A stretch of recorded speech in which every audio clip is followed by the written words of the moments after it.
Ladies and gentlemen, please rise to welcome Minister of Defense of Republic of Indonesia, Mr. Ryamizar Yakubu.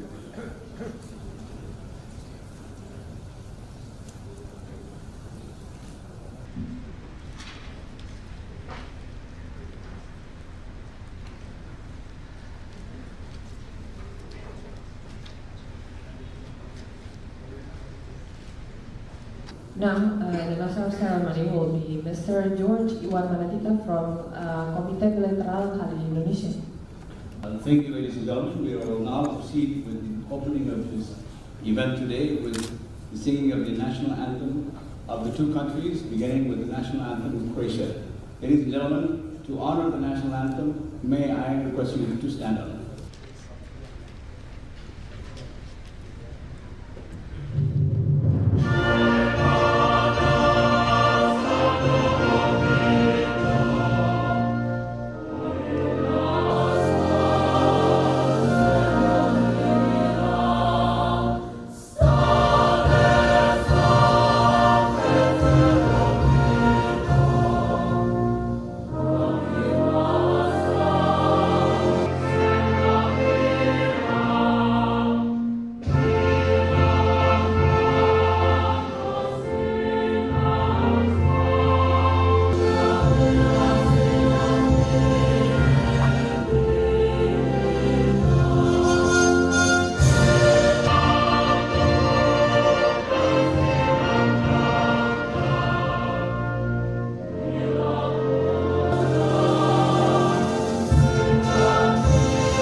We will honor the national anthem of the Republic of Indonesia.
Ladies and gentlemen, the two national anthems were presented by the University of Gunadarma Choir, Suara Dharma Gita.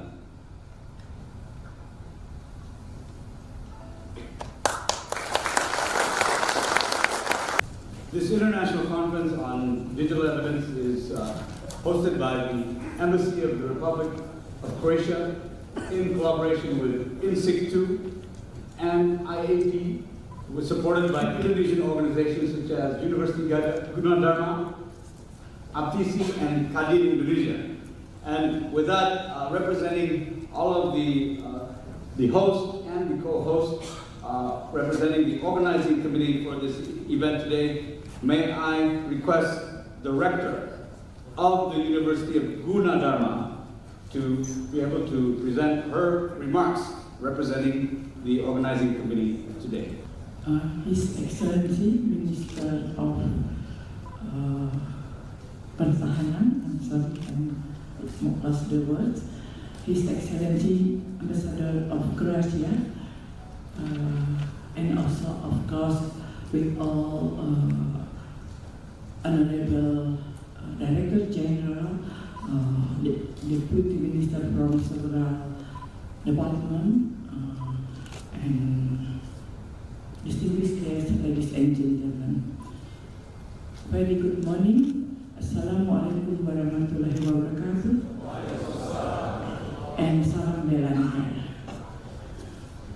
First of all, let us praise to our Almighty God that we are able to come to this place, and then we will also proceed to the international conference that already done by all of us. On this occasion, I like to deliver our appreciation and also thank you very much for the Ambassador of Croatia that he was inviting Gunadarma to be the co-host of this international activity. Also, of course, with INSICTU and also the IP and also all other organizations. This is very honoring situation for us to be participating, and also we try hard to make this event fruitful for us. So I just only give about 5 minutes to deliver my remarks. So in this occasion, I like to express thank you very much for all of you that already come here, and then thank you for His Excellency Ambassador of Croatia, Mr. Daden Magenta, and also of course the very highest appreciation for our Minister of Pertahanan. I'm sorry, because grandmother was very difficult to speak. Sometimes words just disappear from my head. So if something, if you see that some of our preparation not good enough, please, this is my apologies on behalf of Gunadarma University.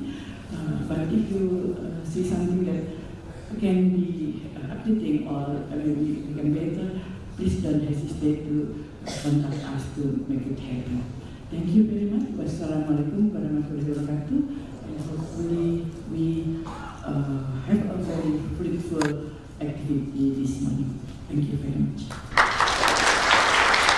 Professor Dr. Margani is the rector of University Gunadarma, one of Indonesia's largest universities with over 50,000 students and one of Indonesia's largest IT campuses in the country, leading in the field of digital forensics and cybersecurity.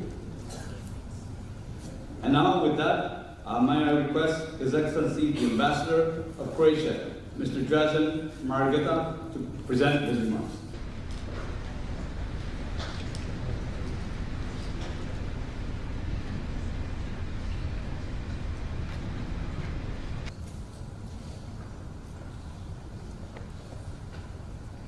Selamat pagi semua. Honorable Minister, Your Excellency Mr. Januzaj Jakubov, Minister of Defense, His Excellency Mohamed Anshar, Director General of Ministry of Foreign Affairs in charge of Europe and America,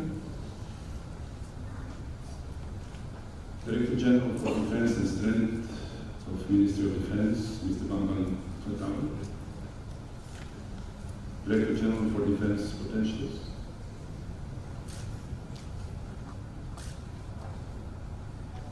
I'd also like to mention, before coming to my two dearest ladies, two rectors from universities, Dharma and Narotama. With us today is also Chief of Center for Data and Information Technology of the Ministry of Law and Human Rights, Mr. John Suprianto, and also the Head of Legal and International Relations Attorney General Office, Mr. Daniel Aslan, Chairman LTC, Mr. Udi Jatmiko, my dear friend of Reggio Bupati, Mr. Agus Bastian, and as I mentioned, my two dear ladies, my sister Ibu Marianti, Rector of Dharma University, and Ibu Liu from the Surabaya, from Narotama University. Ladies and gentlemen, it's my great pleasure to address you today with this special event that was graciously honored by the presence of Minister of Defense. There are roughly 19,000 very special islands in this world. 1,200 of these 19,000 belong to Croatia, the rest belong to Indonesia. We are talking about two, I would say, big and relatively big archipelagos. It's huge and the biggest archipelago in the world, archipelago of Indonesia, with 17,500 islands. But also, Croatia is very proud to have 1,200. As did last mention, ladies and gentlemen, we have various international guests here today. And before the Minister speaks, may the international guests stand up and to be recognized and to be honored from more than 7 countries. Let us give a round of applause to these guests from abroad that have come very far and to share about the ideas in cybersecurity and digital evidence and digital frontiers. Thank you again for your attendance. And now, we have with us together today the Minister of Defense of the Republic of Indonesia. He is a retired 4-star general, head of our military, former head of our military, retired General Rizal Riyadu. The floor or the podium is yours. Yang saya hormati Duta Besar Negara Kroasia beserta Pak Mr. Dragan Margana, yang saya hormati juga Rektor Universitas Dharma, Ibu Marianti,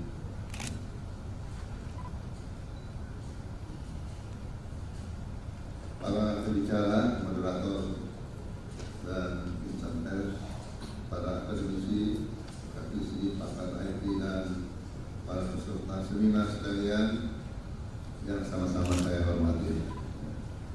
Assalamualaikum warahmatullahi wabarakatuh. Salam sejahtera untuk kita semua dan salam. Bapak Dubes, kepada teman-teman dari 7 negara, saya selalu berbahasa Indonesia karena bahasa Inggris saya tidak bagus. Mungkin kalau saya panggil bahasa Inggris, anak saya tidak bagus bahasa Inggrisnya. Jadi kalau anak saya, 3 anak saya bagus semua. Kemarin di sekolah di Amerika, di sekolah sana nilai 98. Ya. Kalau saya nilai kurang 50 jadi 48 saja. Jadi pada bingung-bingung saya bahasa Indonesia. Pertama-tama kita selalu memanjatkan puji dan syukur kepada Tuhan yang Maha Besar, Tuhan yang Maha Esa, Allah Subhanahu wa Ta'ala. Karena pada hari ini kita masih diberikan kekuatan lahir dan batin dan kesehatan sehingga dapat berfungsi tempat ini dalam rangka membahas hal yang penting, yaitu cyber dalam keadaan lancar dan aman. Saya sangat memandang event ini adalah forum pertemuan yang sangat penting untuk memperkuat komunikasi dan dialog interaktif yang produktif untuk mencari kesamaan pandangan di dalam menghadapi persoalan dan tantangan kita bersama, khususnya pada era globalisasi baru yang pada gilirannya dapat mengganggu stabilitas dan keamanan internasional maupun di kawasan. Dalam bidang pertahanan saat ini, kita semua menghadapi berbagai persoalan yang menyangkut security, stability, dan humanity. As well, baik human security maupun human welfare. Diperlukan upaya bersama untuk menghadapi tantangan tersebut melalui pendalaman, penelitian, dan pengembangan dalam ilmu pengetahuan pertahanan. Hadirin sekalian yang saya hormati,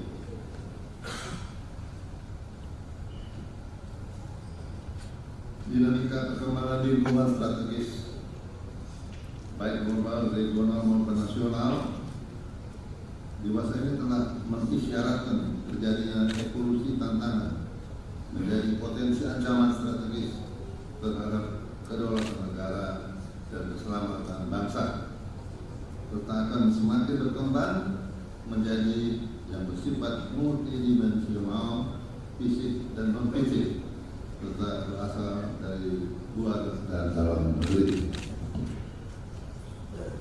Berdasarkan persepsi dan analisa perkembangan lingkungan strategis tersebut, dan saya telah menggolongkan potensi ancaman terhadap negara besar Indonesia.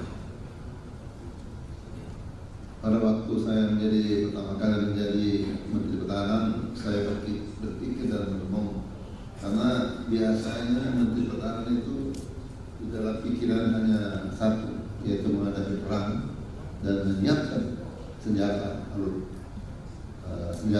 yaitu alutsista. Hampir seluruh yang berpikiran begitu. Tetapi saya berpikir kita ini orang sama-sama, ya, perang antar negara ini kemungkinan kecil, apalagi di kawasan Asia tidak mungkin. Saya nyatakan itu adalah ancaman yang belum nyata.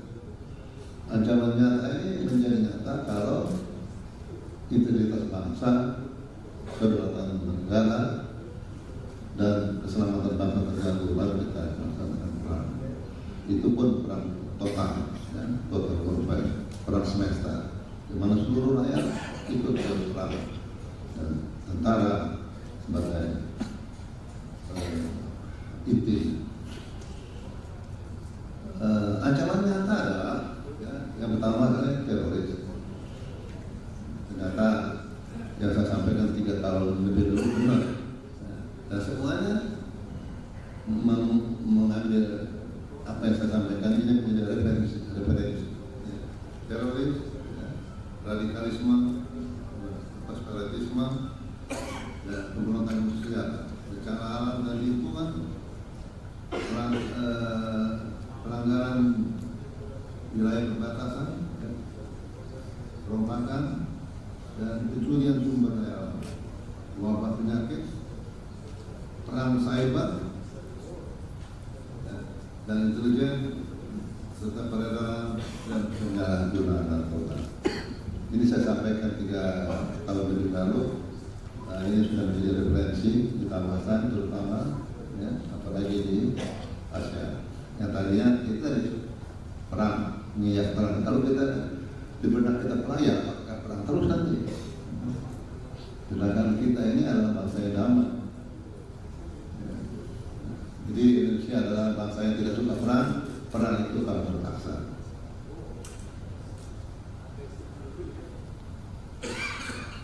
Seluruh dimensi ancaman tersebut pada eskalasi tertentu sangat berpotensi mengusik sistem pertahanan suatu negara. Dan ketika ancaman sudah bersifat lintas negara, maka dipastikan berpengaruh kepada stabilitas keamanan nasional, regional, hingga internasional. Kita ini pilkada serentaknya luar biasa ini, ya 100 berapa kepala daerah, dan satu-satu saja ribut, apalagi serentak 100 lebih, luar biasa ributnya. Apalagi ditambah-tambah pokok segala macam ini, ya, yang pokok bila tulis kepalanya. Saya kan tidak suka dengan orang tidak kasar ya. Kalau misalnya ya mari berkelahi gitu, jangan pakai ngomong fitnah. Ya. Bapak Ibu peserta seminar yang saya hormati, ancaman terorisme menjadi salah satu hal yang masih diperlukan dan perlu diwaspadai hingga saat ini. Maka perlu juga diwaspadai dari mana sumber dana terorisme itu berasal. Tentu kita pernah mendengar tentang pembobolan dana nasabah menggunakan metode skimming, di mana negara berkembang seperti Indonesia menjadi salah satu target empuk untuk pembobolan rekening nasabah. Lebih lanjut, aliran dana hasil skimming tersebutlah yang kemudian digunakan untuk pembiayaan terorisme. Pada kondisi inilah para pelaku keamanan cyber maupun komunitas IT perlu berperan aktif untuk mencegah semua. Sosialisasi mengenai kesadaran keamanan informasi harus terus diupayakan dan secara aktif disampaikan kepada masyarakat. Sementara bagi pihak-pihak berwenang, kemampuan teknis dalam bidang cyber seperti halnya digital forensik harus dikuasai. Dengan demikian, kasus pembobolan dana nasabah yang salah satunya menggunakan metode skimming dapat ditangani secara cepat sehingga dapat memutus salah satu sumber aliran dana untuk teroris. Di sisi lain, untuk menangkal ancaman lone wolf dan terorisme, semangat bela negara masyarakat harus ditingkatkan. Mindset masyarakat harus terus diperkuat agar kebal terhadap pengaruh ideologi radikal maupun antipati terhadap cara pandang yang penuh kebencian terhadap perbedaan sana. Dunia pendidikan juga harus berperan secara aktif untuk mewajibkan kembali pelajaran pendidikan kewarganegaraan yang mengedepankan nilai-nilai persatuan Pancasila kepada anak-anak sejak usia ini, sehingga di benak generasi muda tertanam nilai toleransi dan antipati terhadap pandangan radikal.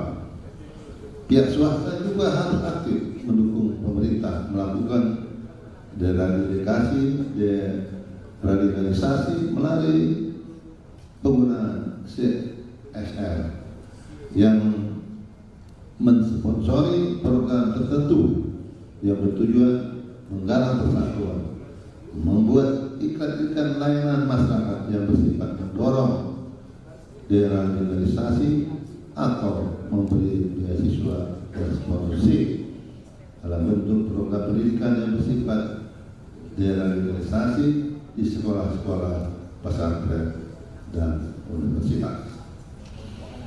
Bapak Ibu peserta seminar sekalian, saya berharap dunia cyber Indonesia dapat menjadi media untuk menyampaikan pesan-pesan yang positif kepada masyarakat. Gunakan website maupun media sosial untuk mempermudah mempromosikan semangat bela negara dan rasa cinta tanah air, perangi situs-situs penebar kebencian dengan pesan-pesan yang positif. Di sisi lain, saya juga berharap agar para pelaku cyber dan komunitas IT dapat terus meningkatkan kemampuannya, ikut berkompetisi pada tingkat nasional maupun global, dan terus mendorong perkembangan teknologi IT di Indonesia, jangkau masyarakat yang belum memiliki akses terhadap internet di pulau-pulau terluar dan perbatasan, sehingga informasi dapat tersebar dengan merata dan meningkatkan kualitas sumber daya manusia Indonesia. Bagi para pihak-pihak yang berwenang agar meningkatkan terus kemampuan teknis dan jaringan dengan jangan pernah puas atas apa yang telah diraih. Perhatikan sumber daya manusia yang dimiliki sehingga kemampuan mereka terus berkembang. Pelajari kemampuan teknik mengenai cyber security, baik itu cyber forensik maupun hal yang lain-lain yang berkaitan. Kemudian laksanakan tugas untuk terus melindungi kedaulatan cyber Indonesia dan menjaga Indonesia dari ancaman cyber baik dari dalam maupun luar negeri, sehingga aktivitas masyarakat tidak terganggu, ya, produktivitas meningkat dan stabilitas keamanan nasional dapat terus terlindungi. Bapak-bapak, ibu-ibu, saudara-saudara sekalian peserta cyber, sebagai penutup dapat saya sampaikan bahwa seminar ini sangat penting dalam membahas ancaman cyber, karena merupakan ancaman potensial yang saat ini sudah menjadi realitas. Ancaman ini dikategorikan sebagai ancaman nyata yang baru dan menjadi perhatian berbagai negara tanpa kecuali Indonesia.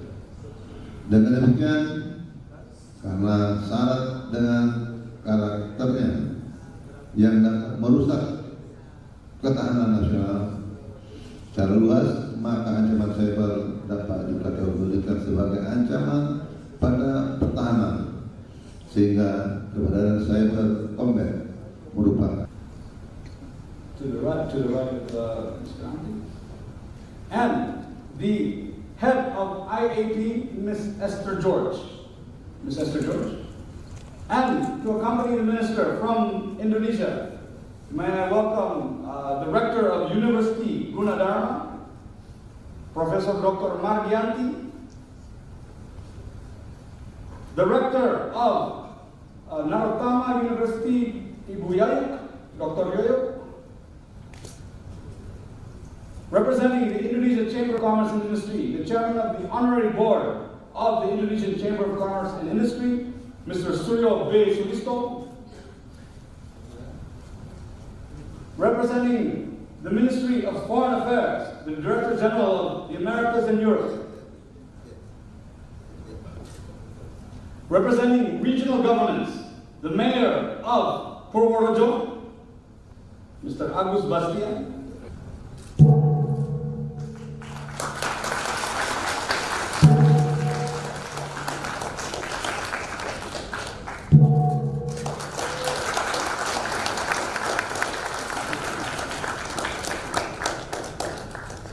With that, the proceedings have begun. Let us give a round of applause to the Minister and the Speaker.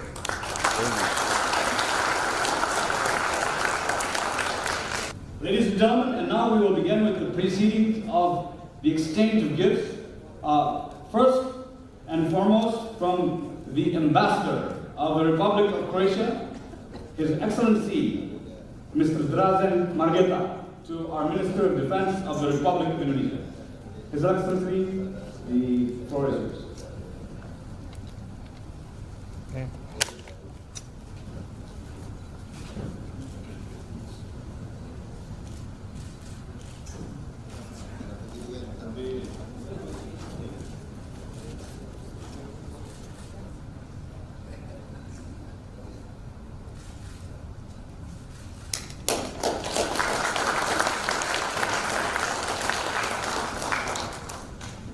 And with that, we have concluded the proceedings. Oh, excuse me.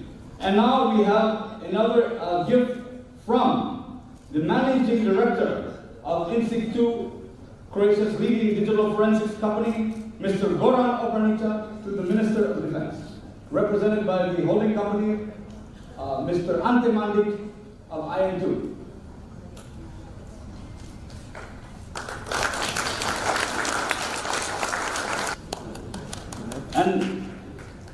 And now we have concluded the proceedings for today, for the opening ceremony of today. And let us give a round of applause again to the Minister and the stakeholders of the meeting. Ladies and gentlemen, and now the proceedings will be moderated and chaired by Ms. Sonia from INSIC2 Croatia. Ladies and gentlemen, it is my great pleasure to announce a speech from Managing Director of INSIC2, who is also a founder and a leading force of Data Focus since 2012, Mr. Goran Opranicha. Selamat pagi. Apa kabar? Are you asleep this morning?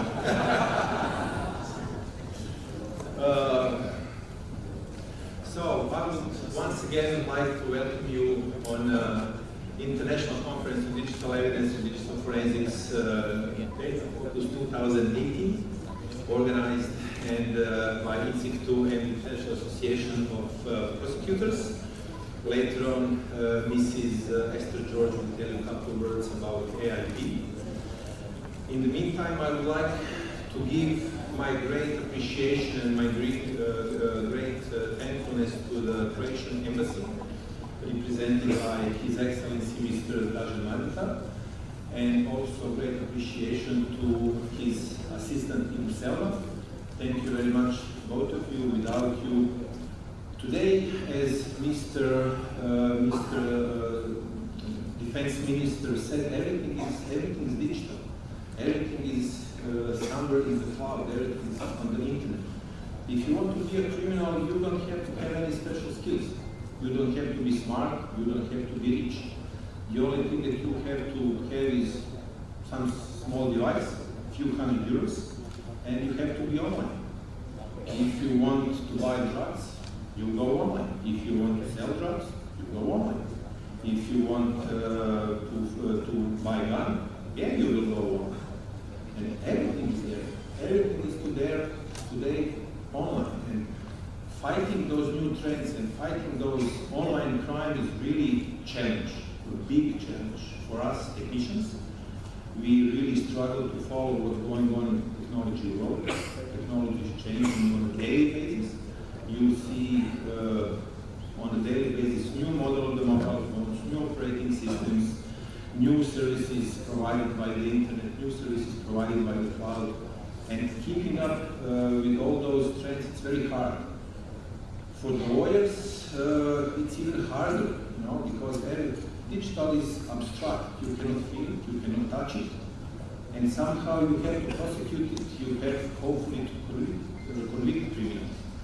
And understanding what's really going on in the online world for the lawyers is sometimes even also a big challenge. This is why we said, okay, let's try to establish a conference about digital evidence. Let's call it Data Focus, and we will target the audience who are going to be law enforcement professionals, so all the people who have authority to arrest someone, not only police, but also customs office, tax office, competition agencies, KPK here in Indonesia. Let's invite lawyers, let's invite prosecutors, judges, let's try to explain them that physical location of digital evidence is sometimes impossible to find out. which jurisdiction to apply if you have no idea what is the physical location of the digital evidence. For example, I will tell you one story. A year and a half ago, United States police arrested US criminal in the city of New York, and he wanted to get his email account from the one small company called Microsoft. And when the court approached to Microsoft, they said, we need data from the mailbox of this American citizen. Microsoft said, I'm sorry, I can't provide it to you. Why not? The answer was simply, I'm sorry, but the data are not in the territory to the US. We have a conference, I wish you a pleasant stay in the beautiful hotel of Borobudur, and hopefully I will catch you during the day in this meeting. Terima kasih. Thank you, Mr. Opanica. And now I would like to introduce you Ms. Esther George. She is here as a presenter of International Association of Prosecutors, who are this year for the first time organizing partners of INSIC2 at DataFocus. Ms. Esther George. Good morning, Excellencies, Minister, Ambassador, distinguished guests, ladies and gentlemen. It gives me great pleasure to address you on behalf of the International Association of Prosecutors and the Global Prosecutors E-Crime Network. The International Association of Prosecutors, just to let you know a little bit about us, is the only worldwide association of prosecutors. It is a non-governmental, non-political organization. The need to establish such an organization was required by the rapid growth in transnational crime, and the IAP was established in June 1995 at the United Nations office in Vienna. The IAP numbers over 170 organizational members, and we have thousands of individual members. And there's about 300,000 prosecutors worldwide who are members. Membership gives enhanced access to certain websites that we control, which includes the Global Prosecutors E-Crime Network. And there's also contact points in other countries which can prove to be essential when dealing with cross-border criminality. The IAP itself is actually based in The Hague and holds consultative status with the United Nations Social and Economic Council, and works with the United Nations Office of Crime and Drugs, which is also based in Vienna. The IAP holds annual conferences on topical themes, as well as regional conferences with more of a training element for frontline prosecutors. And it's as a result of this that we actually partnered with INSIC2 to actually be part of this conference, which is the DataFocus International Conference on Digital Evidence. In relation to the International Association of Prosecutors, we actually carry out all of the training and consultational work we do in relation to cybercrime through our Global Prosecutors E-Crime Network. The Global Prosecutors E-Crime Network was actually formed. Presentation will be given by Mr. Kutnak. He is the superintendent of police, the National Police Headquarters, with more than 21 years of experience in digital forensics. He is currently working at Forensic Laboratory Center as a chief of computer forensic lab. As a CEI, certified EC Council instructor, he regularly teaches the classes of EC Council's computer hacking forensic investigators in Indonesia. He is also the author of the book titled Digital Forensics, Practical Guidelines for Computer Investigations. In 2013, he established the Association of Digital Forensic Analysts as a LinkedIn group, which is an international portal to encourage digital forensics analysts to share one another in digital forensics. It is my absolute pleasure to present to you one of Indonesia's biggest digital forensics experts, Mr. Nuh.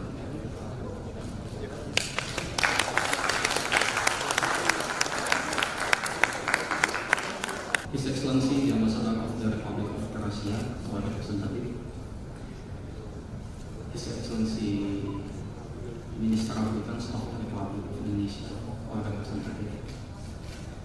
All speakers inside and outside Indonesia, welcome to Jakarta. All distinguished guests, ladies and gentlemen, Assalamualaikum warahmatullahi wabarakatuh. Selamat pagi, good morning, Dobro Jutro. Am I right, Dobro Jutro? Yeah. Kakosi. Dobro Jutro in Croatian language means selamat pagi. And Kakosi means how are you? First of all, I would like to inform you that Kawasaki Ninja. Masa nggak ada? Oke, contoh. Anda punya Kawasaki Ninja, tapi Anda nggak berani ngebut. Pelan. Itu juga Indomaret. Kira-kira dibalap sama bebek nggak?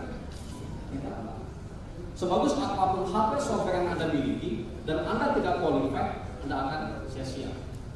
Jadi oleh karena Okay, so thank you. The next one we're going to have a second keynote speech. It's from Chris Church.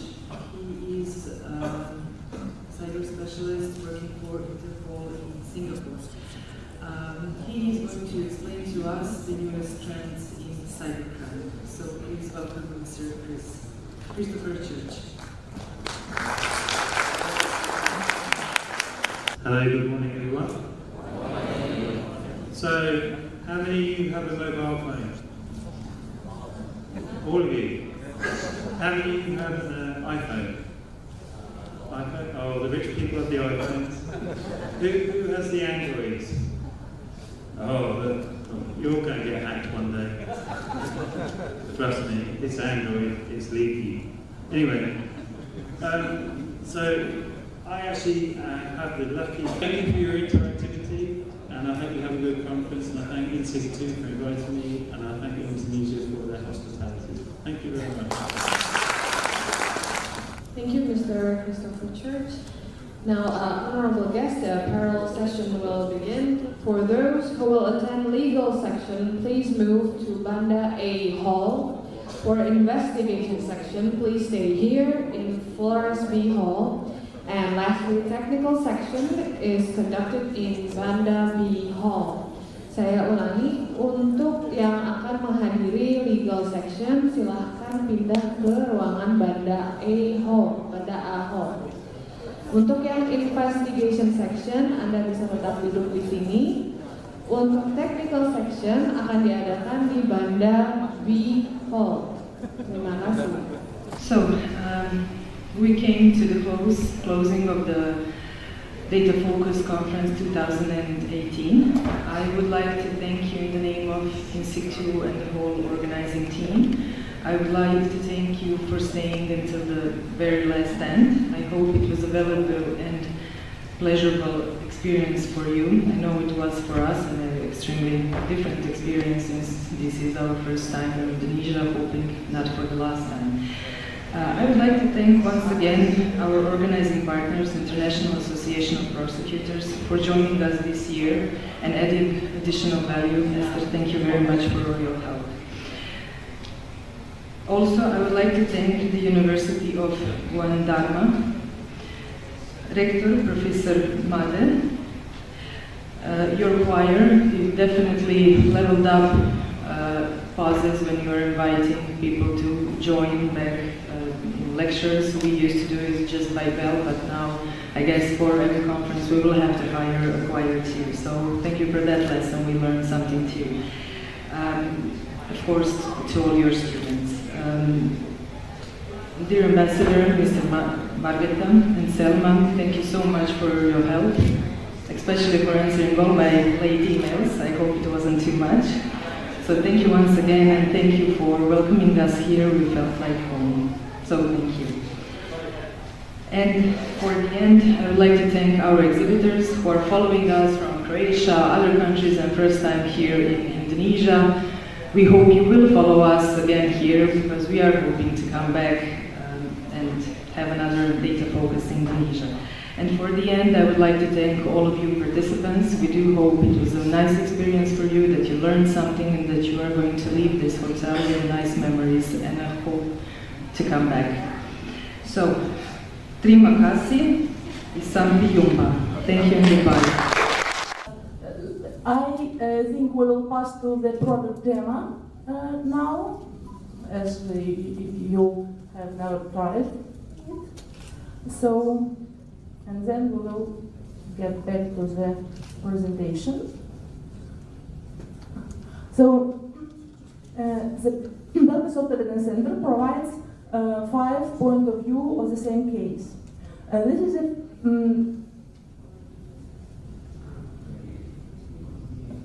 dashboard view. Here you can navigate between existing cases.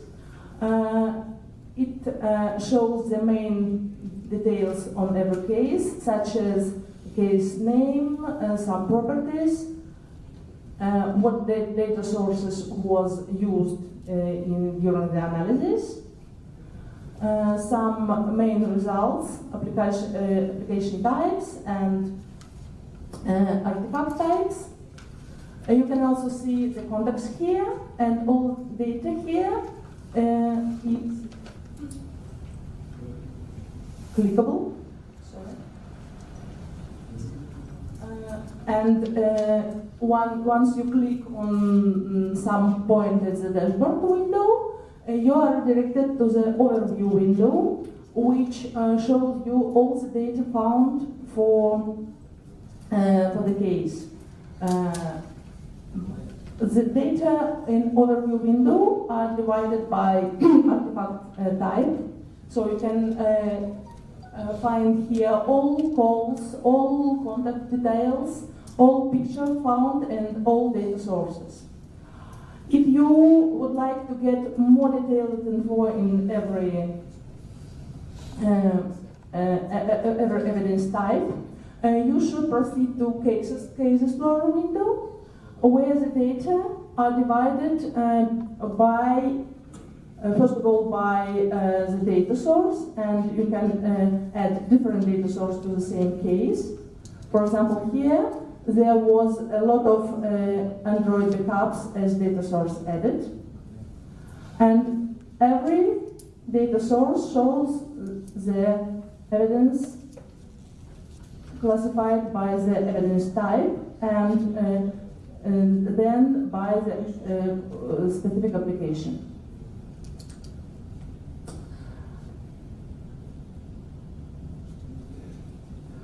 The next point of view is file system point of view, when you can study the file system of the data source, included the hidden and deleted and special files and folders. And you are welcome to verify the data in Hex Viewer.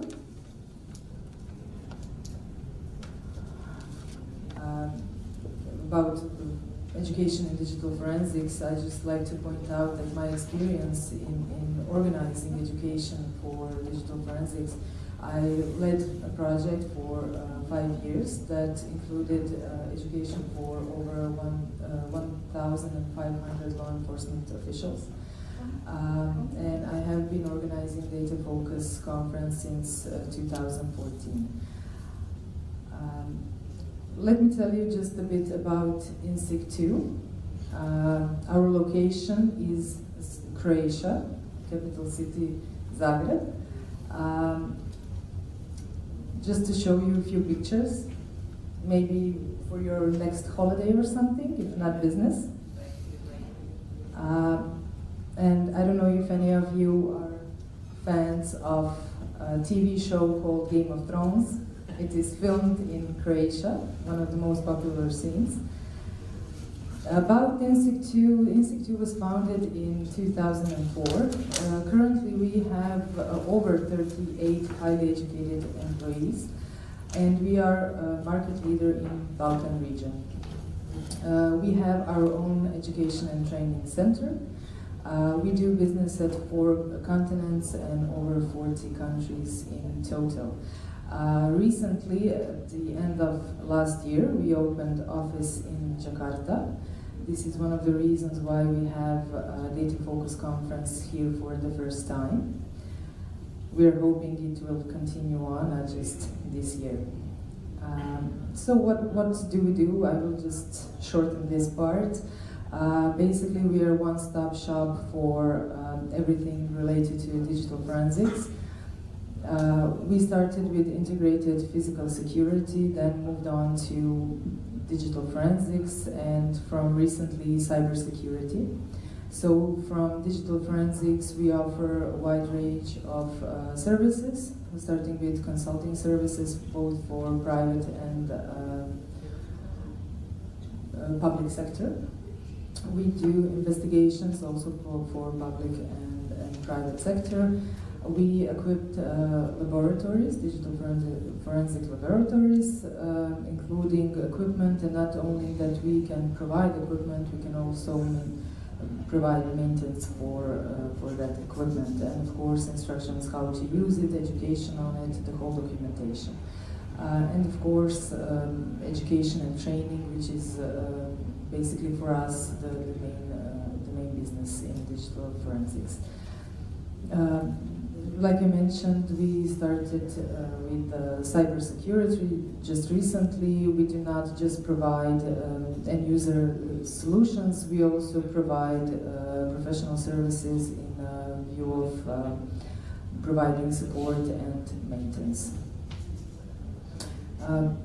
Our focus, like I mentioned, in business is education and training. We have a lot of very well educated and certified experts who can provide the best trainings in this field. We have a very big experience. Like I mentioned, the project that we did for 5 years, educating over 1,500 law enforcement officials. This is the list, some of our clients that would be maybe more public names that would be familiar to you, like Europol or Interpol, Microsoft and Olaf, NATO, and similar organizations. So, INSEC2 Education and Digital Forensics. I would like to show you a career path that we created especially for this presentation. I'm going to actually skip this part, unfortunately we don't have time, but just in short, what is the importance of education?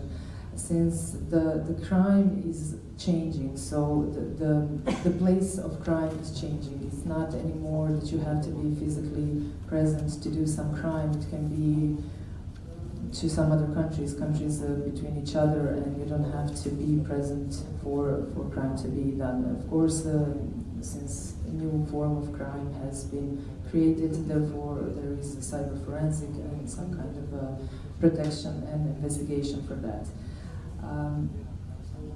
Of course, for education, it's always important continuous improvement and keeping up with technologies. Digital forensic experts use both commercial and open source tools. I don't know if any of you here, maybe you can raise a hand if you're using any of the tools for digital forensics.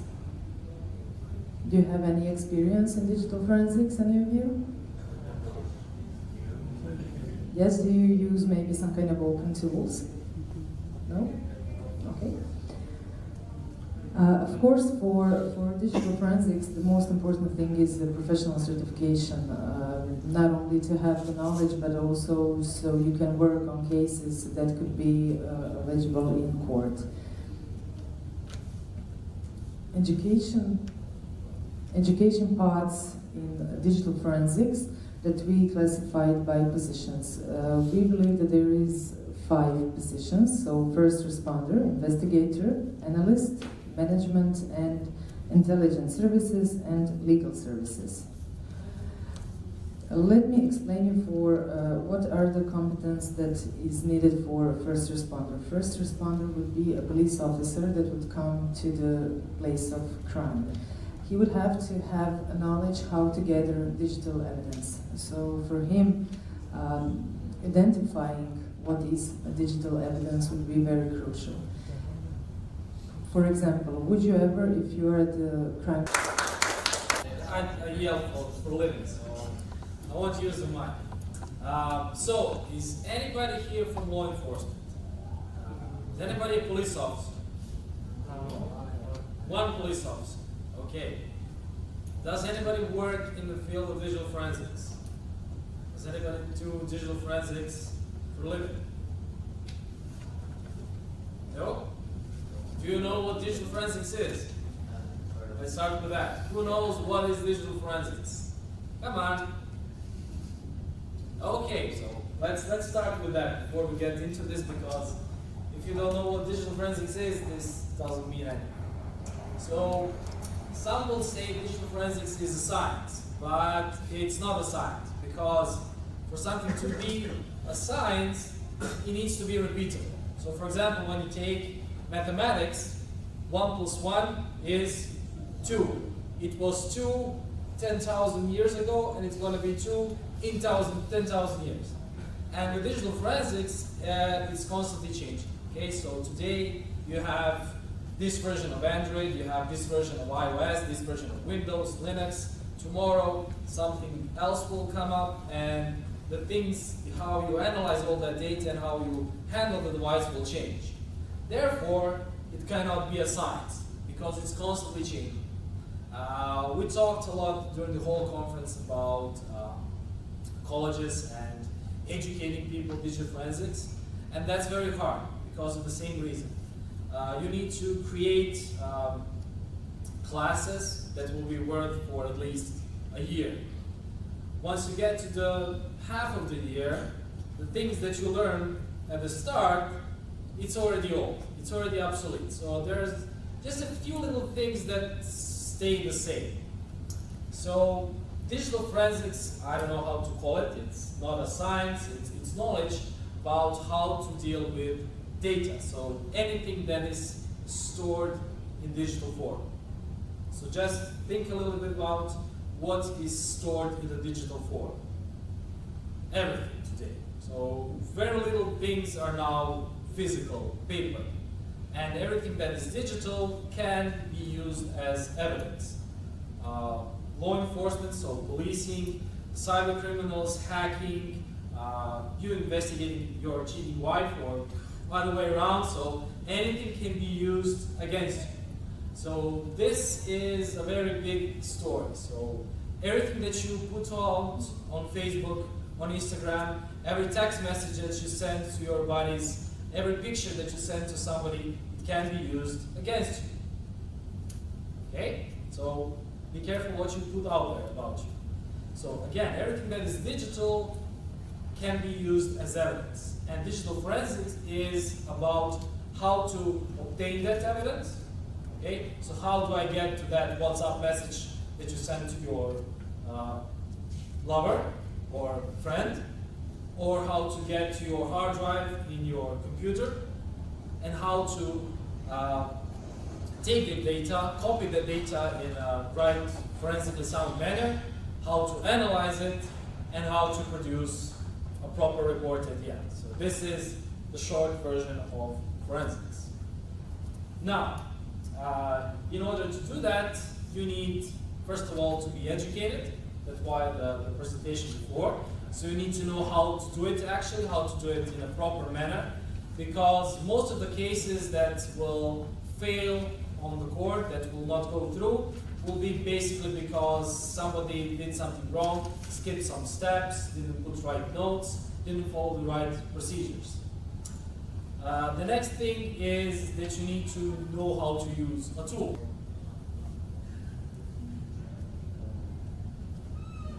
This is why I need fast computers, so when you click, it changes stuff.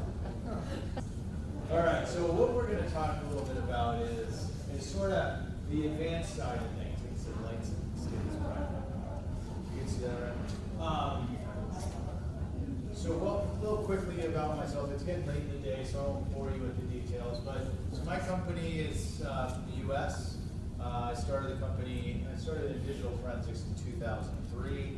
I opened Teal Technologies in 2006.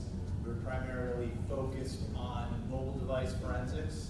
So if, for those of you that are just sort of learning about this field, mobile device forensics started with SIM card forensics way back when. There was valuable information on the SIM card that was used for forensic investigations.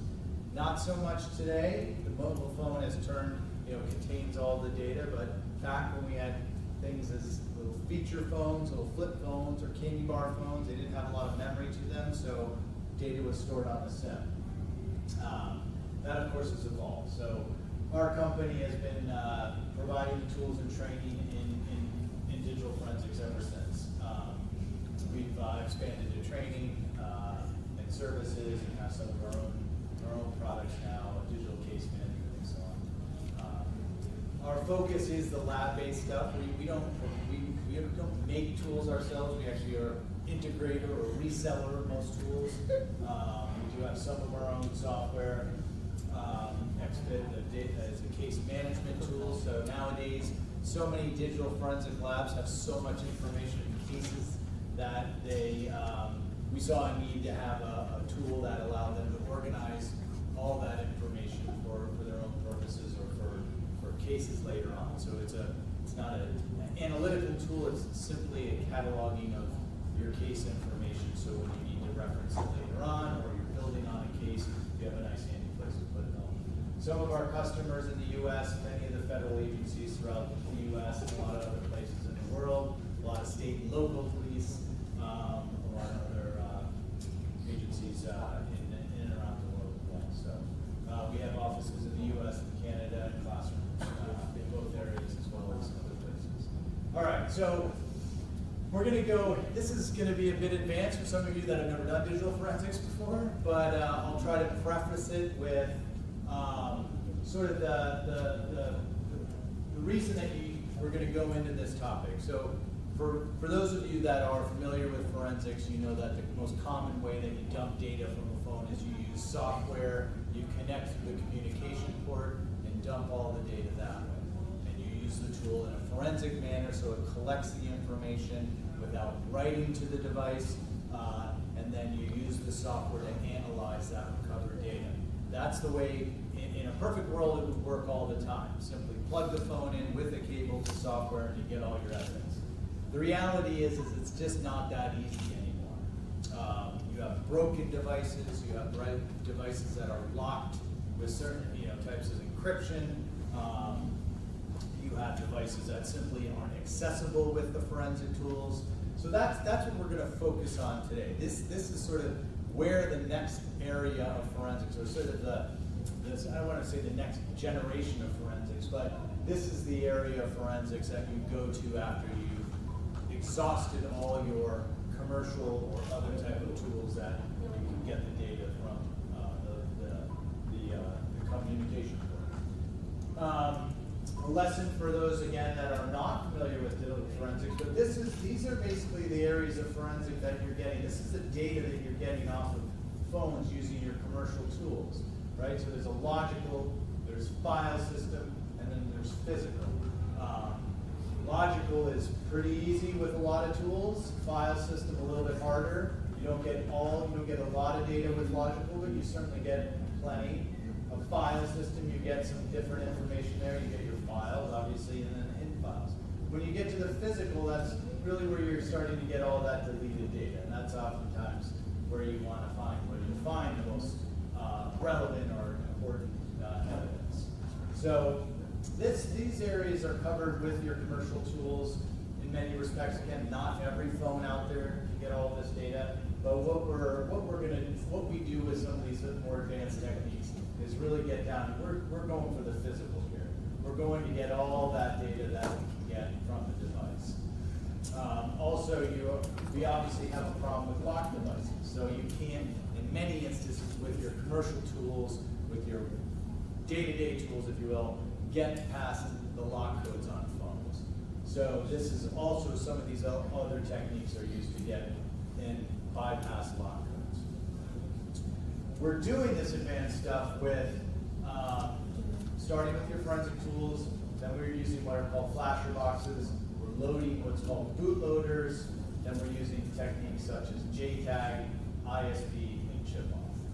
So we're going to go through these four here, five, I should say, Flasher, bootloaders, JTAG, ISP, and chip. Again, for those of you that are just understanding, getting into forensics, what you want to try to do when you're going through the process is to start from the least intrusive or destructive, and then you have to unfortunately move to the destructive process to get your data. By destructive, I mean destroying the phone and it'll never work again. And that often means you pull the chip off out of the device. You can't put that phone back together. So just as you're learning though, keep in mind that you want to start, obviously with your forensic tools. If you get everything with your forensic tool, fantastic. Then you might have to move beyond that to a flash box that says bootloader, JTAG, ISP, and then chip off. And what we try to do is we go from one to the next and we eliminate each level before moving to the next one. Has anybody heard of a flasher box? You know what a flasher box is? Anybody? Okay. You're about to read it. All right. So flasher boxes are really hacker tools, okay? These were out in the market. They've been out there for years. You used to be able to buy a phone, it would be locked to one carrier. Like say, for instance, I don't know if you have T-Mobile here, but let's just say you bought a phone, a Nokia phone, locked to T-Mobile, and you wanted to use that on a different network. You wanted to use it on, let's say, Vodafone, for instance. Well, these clever hacker types came up with these tools. They either somehow figured out how to get code from Nokia or the handset manufacturer. They put it into these little boxes, and what you would do is you plug the phone in to the flasher box.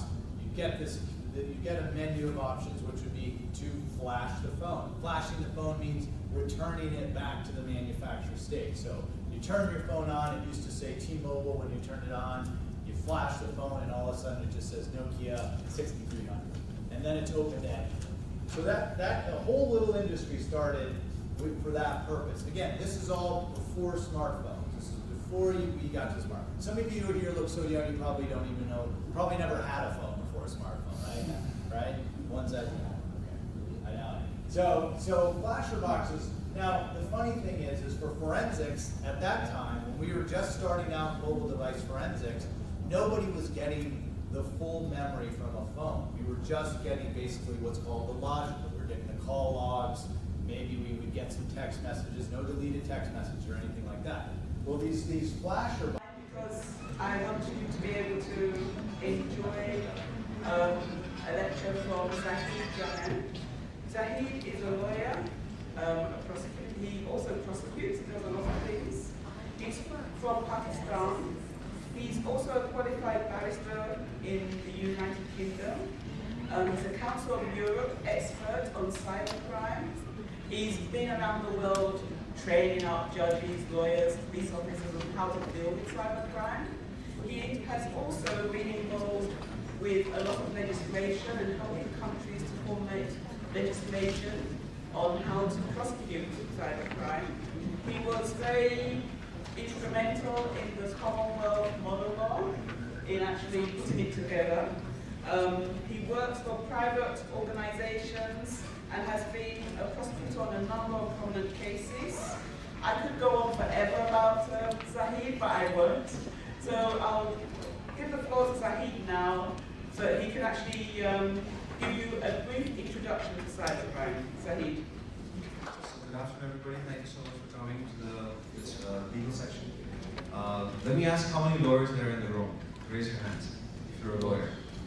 Lawyer? Lawyer or a judge or a magistrate? Anybody is okay, excellent. So what we're going to do today is we're going to deal with an introduction aspect that the others are going to present on the Indonesian situation regarding cybercrime, but I'll give you an international perspective. Right. And so because of time constraints, I may go a little fast. So you can see on the left, this is the first telegraph machine. And then what we have today is a full-blown supercomputer on the right, which is in the palm of your hands, because of the iPhone. And the word internet comes from the combination of the words interconnected network. That's the purpose of why we call it the internet. It's basically sort of like an abbreviation, shortening it. How many people remember this sort of stuff? This is what a public exchange used to look like back in the 1900s, right? A public exchange where where there were people literally having to switch wires from one thing to another, and this was basically the exchange where phone communication used to go from one person to another, and ladies standing there had to switch the phones. So you've seen this as well, basically a particular operator trying to switch. Now, I want you to remember something, because this is important when we get to a certain particular example on cybercrime. Do you remember what happens when you were on the phone, especially in the olden days, right? I can still remember that.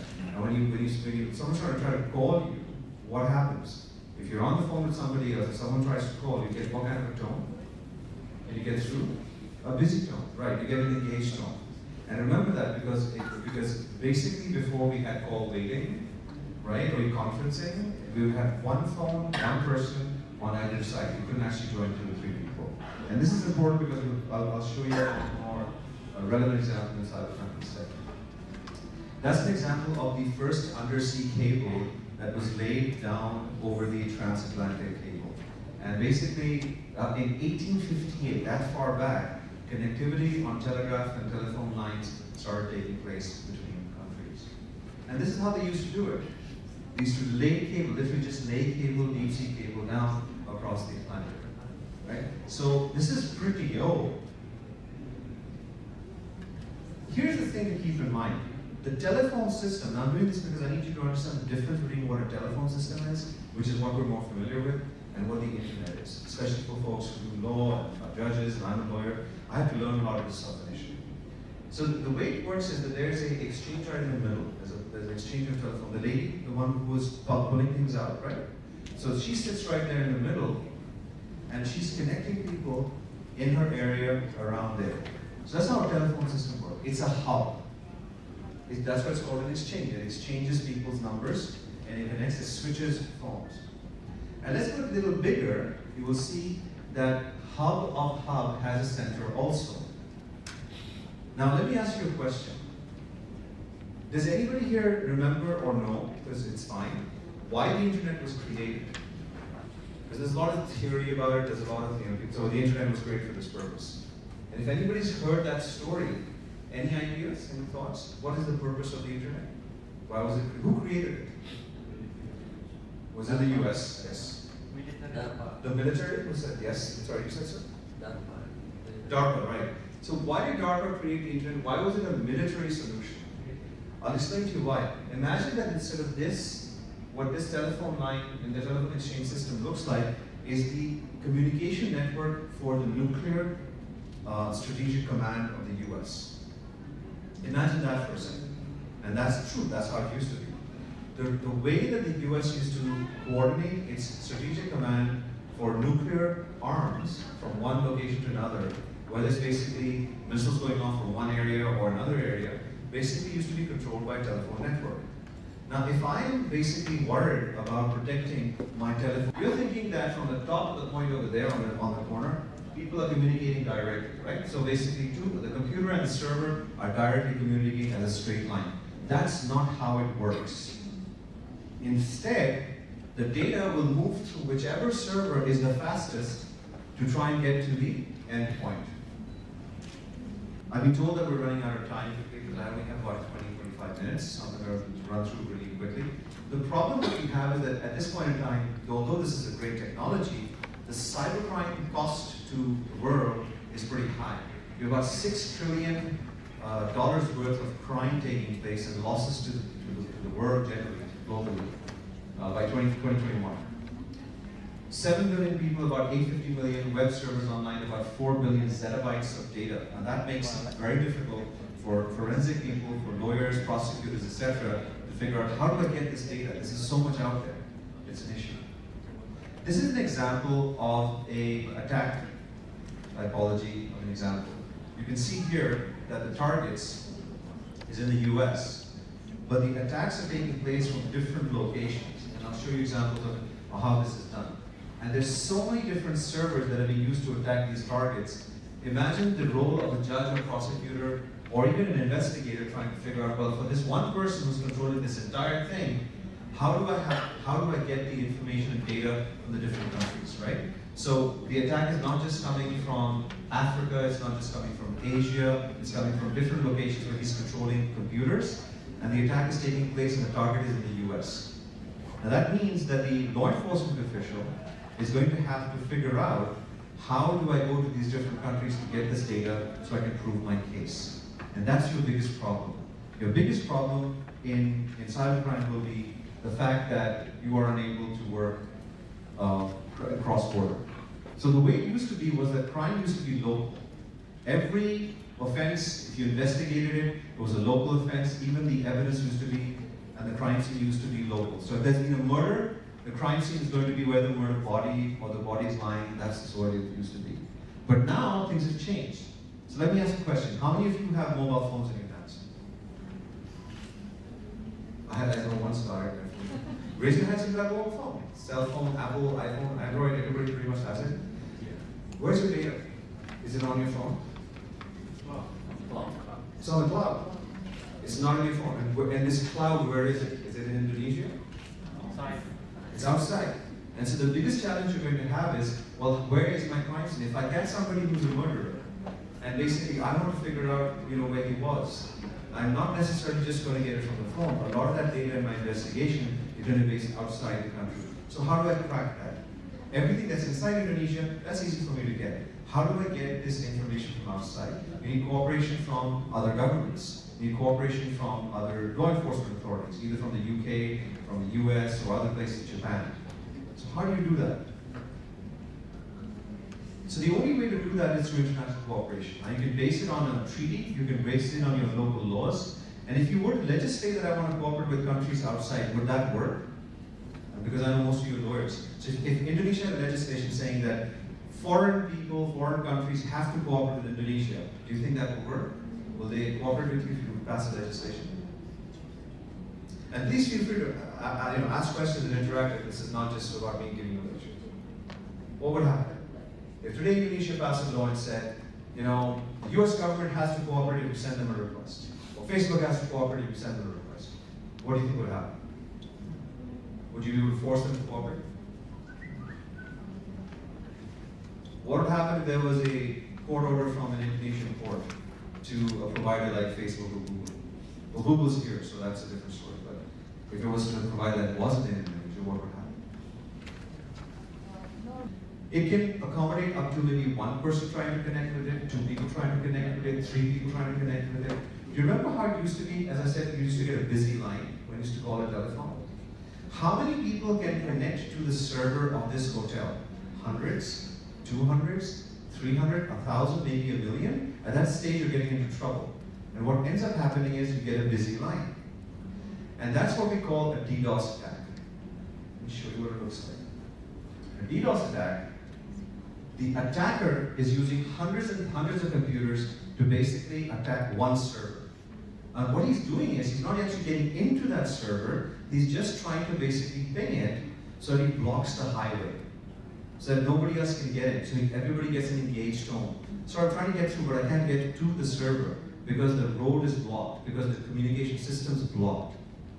And the important thing to take away from this example is that just being able to hack into a computer being a crime is not sufficient. You need to also criminalize the ability of somebody to be able to obstruct your access to that computer as well. So hacking into a computer is a different crime, and being able to stop somebody from being able to access the computer, which we call system interference, is a totally different crime. And the examples of why they have, internationally we've divided these offenses up to different types of offenses is because they're trying to react to different forms of crimes. I'm going to wrap up in about 30 seconds. The other offense you want to basically criminalize is misuse of devices like, malicious code, the Trojan horse you saw, things of that nature, and the sale of passwords. Let me show you a very quick example of what forgery looks like. Do you see this emails come from Office 365? So most people who use Microsoft think that this is coming from Microsoft. Well, look at, you know where that yellow thing came up? Look at what the email address says. terratherma.co.uk. When you look at this email, you think it's your Microsoft sending you an email, when actually it's some stuff coming from elsewhere. And this is true about many other kind of websites and emails that you get. These are all fake emails. They look very, very original. This is Apple. So if you have an iPhone, you think that Apple has contacted you, but look, it's .en.com. It's not actually Apple. And you would be fooled and think that basically, oh, this is Apple, I should click on it, I should put in my password and my username. And instead what's happening is the attacker, whoever sent this to you, is going to gather your information. This is what we call a phishing exercise. So thank you, Zahid, for a very interesting presentation. There's just going to be a quick switch round of iPads, and I'll introduce Mr. and I'm going to get the name wrong, just trust me. But let's see, Mr. Virgilio Nata, who is the head of Subdivision D. I think it's Subdivision. Yes. Subdivision. International Organizational and International Interagreement section of the AG's office in Indonesia, and he's also representing the Indonesian Prosecutors Association to tell us about Indonesia's experience in the fight against cybercrime. Thank you. Sebelumnya saya mau menawarkan, kan banyak kan audiensnya bahasa Indonesia ya, sebaiknya saya berbahasa Indonesia. I would like to offer that because most of the audience of Indonesian, so I will present in Indonesian. Alright? But my presentation will be in English. Okay. So as introduced by Miss Esther, that I'm from the international section of Attorney General Office. Then I would like, before I enter my presentation, I would like to promote my section. So I will play a video about my division, Legal Bureau International Cooperation. So this is might be answer your question about international cooperation for how Indonesian perspective when we have an evidence overseas, di mana kalau kita menemukan alat bukti yang ada di luar batas Indonesia, kita akan bisa bekerja sama sebenarnya dengan pihak-pihak asing seperti FBI, seperti penegak hukum asing untuk melakukan kerjasama mengambil alat bukti yang ada di luar negeri. Jadi kami mempunyai Biro Hukum dan International Cooperation. Tapi sebelumnya saya juga announce di sini ada yang lebih senior dari saya, Bu Rini dan Bu Anita. Mohon maaf kalau misalnya ada yang salah dari presentasi saya. Terima kasih. Legal Bureau. Nah, sekarang saya pakai bahasa Indonesia. Jadi saya kembali kepada cybercrime. Apa sih cybercrime? Kalau di Indonesia ini cybercrime ini masih belum jelas kalau menurut saya sebagai jaksa. Kami melihat cybercrime ini belum ada definisinya sebenarnya di undang-undang yang ada di Indonesia. Walaupun memang ada undang-undang ITE, informasi teknologi dan elektronik, transaksi elektronik, informasi transaksi elektronik. Jadi di sini definisi secara jelas tentang apa itu cybercrime itu tidak ada.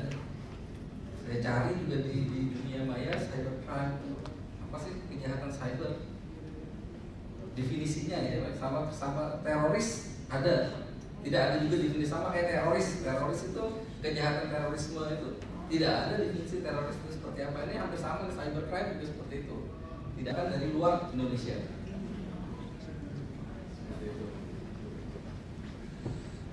Kemudian ada beberapa tindak pidana di sini, dalam bahasa Inggris ada yang hubungan dengan kesusilaan, ada yang judi, ada pengancaman, ada penyebaran informasi yang menyesatkan, terus ada penyebaran informasi yang menimbulkan kebencian, ada juga yang ancaman. Di sini ini semuanya ada di Undang-Undang ITE. Jadi ada tanpa hak mengakses komputer atau komputer sistem, ada juga dengan tujuan untuk mengambil suatu informasi, kemudian ada juga yang melanggar atau merusak atau menembus suatu keamanan, sistem keamanan di komputer. Itu di pasal 31 juga ada intersepsi, juga disampaikan tadi, intersepsi ke tanpa izin mengambil informasi elektronik, terus mengambil dokumen, itu juga termasuk kejahatan yang diatur dalam Undang-Undang ITE. Di sini mengubah, menambah dan mengurangi data elektronik secara ilegal juga diatur. Ini tindak-tindak pidananya, ada juga mengganggu sistem elektronik, ada juga membuat manipulasi data elektronik. Nah di sini seperti tadi juga disampaikan oleh beberapa pembicara sebelum saya, di sini ada, kalau di Indonesia itu alat bukti baru yang dipakai, yaitu alat bukti elektronik informasi, elektronik dokumen yang juga bisa dipakai versi printnya. Jadi data recordnya itu bisa dipakai dan diterima oleh pengadilan Indonesia. Jadi dulu ada 5, sekarang ada 6. Nah ini di sini pelakunya itu ada Rizky Gunawan alias Lukman, ada dia ini lulusan D3 ekonomi komputer sebenarnya. Cuma dia punya teman namanya Mawan Kurniawan yang dia ini yang pintar.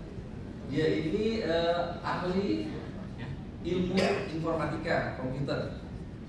Kemudian ada juga Cyber Kalashnikov yang ini hanya kode nama di suatu media sosial. Kemudian ada Cahya Fitrianta dan Nurul Asmi ini dia suami istri. Jadi mereka juga membantu Rizky Gunawan melakukan mengambil uang dari investasi online, karena pada saat itu investasi online ini baru mulai muncul. Jadi sangat mudah bagi mereka juga untuk mengambil sistem keamanan investasi online ini pada saat itu mungkin tidak seperti sekarang ya. Sekarang banyak ada Bitcoin, ada banyak uang digital. Nah waktu dulu itu Speedline ini salah satunya yang sampai sekarang ini sudah hilang sebenarnya Speedline karena sudah ditembus oleh hacker dan banyak juga yang punya account di sini sudah rugi seperti itu. Jadi ini media-media yang mereka pakai waktu itu, mereka pakai Yahoo Messenger, ada media nahnumuslim.com, Indonesian Hacker, terus mereka pakai mendaftar di Speedline. Di sini mereka berkomunikasi orang-orang tadi. Sebenarnya banyak pelaku yang lain, cuman yang berhubungan dengan cybercrime, quote and quote, itu mereka yang tadi. Nah terus di sini bagaimana mereka berkomunikasi? Pertama Rizky ini diperkenalkan oleh Cyber Kalashnikov dengan Mawan melalui media online. Di situ mereka setuju akan membentuk suatu tim hacker. Kemudian Rizky dan Mawan ini mereka yang intens berkomunikasi melalui Yahoo Messenger. Rizky kemudian tertarik untuk dia cari-cari di internet mana sih yang bisa menguntungkan, akhirnya dapatlah Speedline ini. Di situ mereka berusaha menembus jaringan Speedline ini. Si Rizky minta bantuan dengan Mawan yang ahli informatika untuk membuat suatu program yang bisa menembus sistem keamanan dari Speedline di situ. Jadi terbukti di sini terbukti kami berhasil juga merampas harta sebuah bangunan berlantai 3 ruko, kemudian satu buah rumah dengan satu ruko juga satu lantai. I give the microphone to Miss Esther. Thank you. So we've had 2 excellent presentations this morning. We've got 4 in the afternoon. I'm not going to keep you away from lunch. I'll just ask you to be back here by 20 to 2. So 20 minutes to 2, we'll be back here again. Liability, there's believability and proportionality. So let's go first to authenticity. So authenticity is the recovered evidence same as the originally seized data.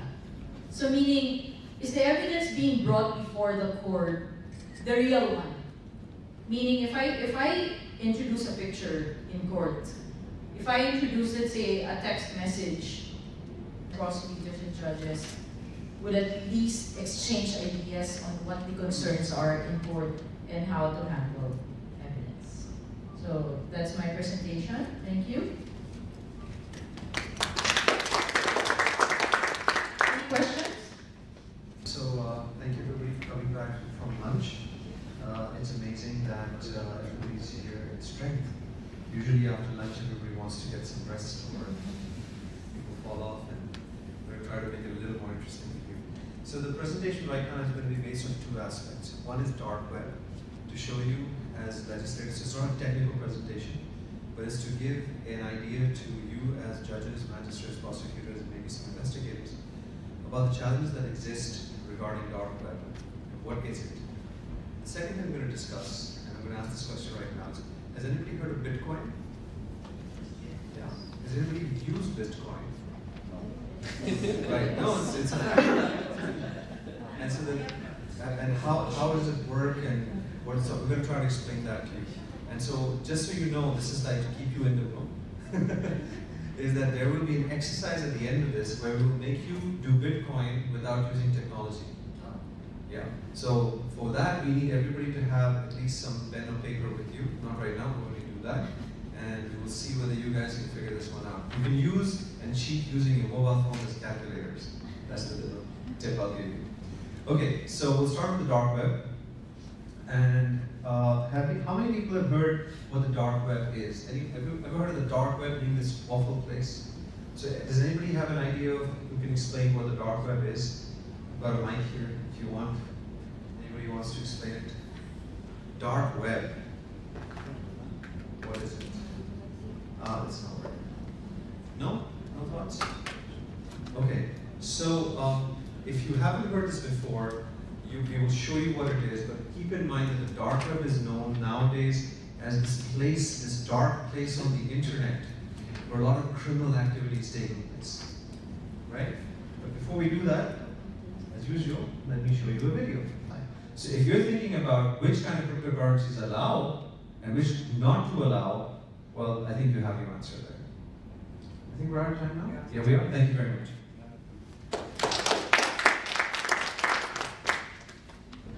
So what we're going to do now is the role of international and regional cooperation in the fight against cybercrime. Since I'm the moderator and I've been keeping everybody on time, I'm going to have to keep to time myself.